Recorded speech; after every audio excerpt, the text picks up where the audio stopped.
Welcome to another installment of your Automotive Minute. My name is Michael Prinz. I'm a lead tech here at BMP Automotive Auto Repair. What we're looking at, you saw a picture of a big hole in the bottom of a car. And what had happened was this vehicle went in for repairs and for body repairs. It was in an accident, and we're going to talk a lot about that later. But the technician who was working on this vehicle took a floor jack and jacked it right on the body of the vehicle, not on a lifting point. And what that did, of course, is as you saw, it ripped the welds away and caused a massive dent in the bottom of the vehicle. Not a big deal, but the problem is water is going up through that dent and soaking the entire carpet.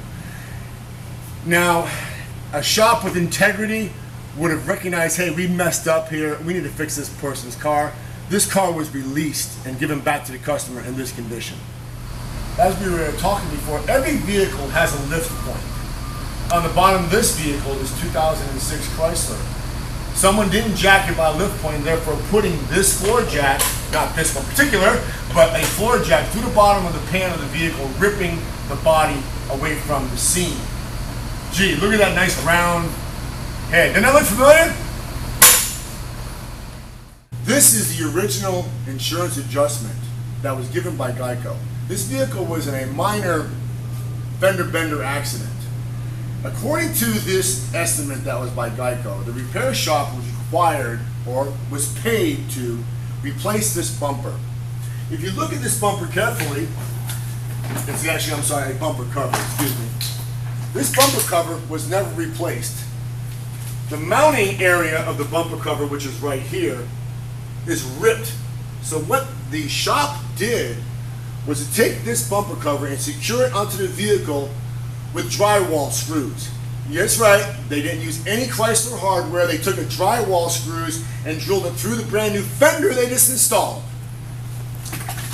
When the customer picked up the vehicle about a week or two, about a week and a half, 2 weeks later, the bumper physically fell off the car and went to get basically ripped underneath the vehicle, causing more damage to the front of the bumper, of course, and smashing and ruining her grille right here.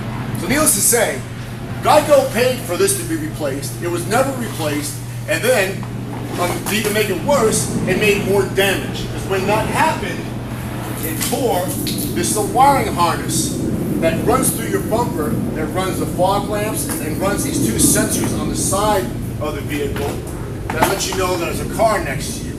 It's a nice vehicle, it has that type of warning sensors. All of that's destroyed because the bumper got ripped off. This vehicle also has washable headlights. Everything in that bumper housing was destroyed. As we were talking about that bumper, there's retaining hardware that holds them bumper covers onto the vehicle. And remember I told you that they put them on with drywall screws? Well, here's an example. This fender right here was replaced, okay? But notice this. Doesn't that look kind of funny?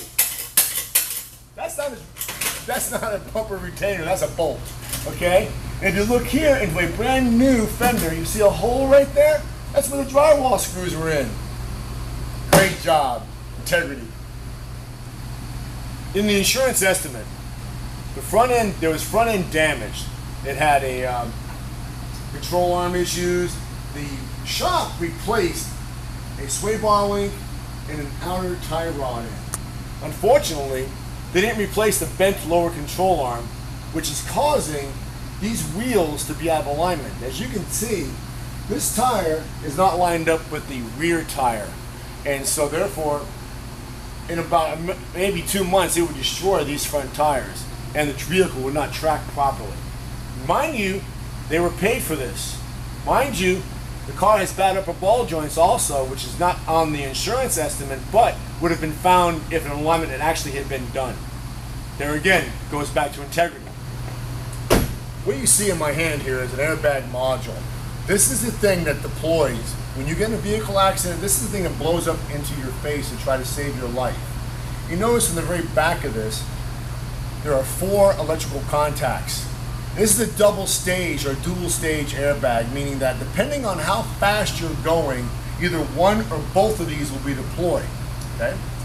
What had happened to this poor girl? This is a young girl. Just got her car back from the shop, mind you, right? She's sitting in a parking lot listening to her radio. Car's in park, right? Airbag blows up in her face. That is against all airbag protocols. For one, the vehicle has to be in drive. Two, the vehicle has to be moving over a certain mile per hour to deploy 2 front sensors or a side sensor or some sensor. Something has to tell it to deploy.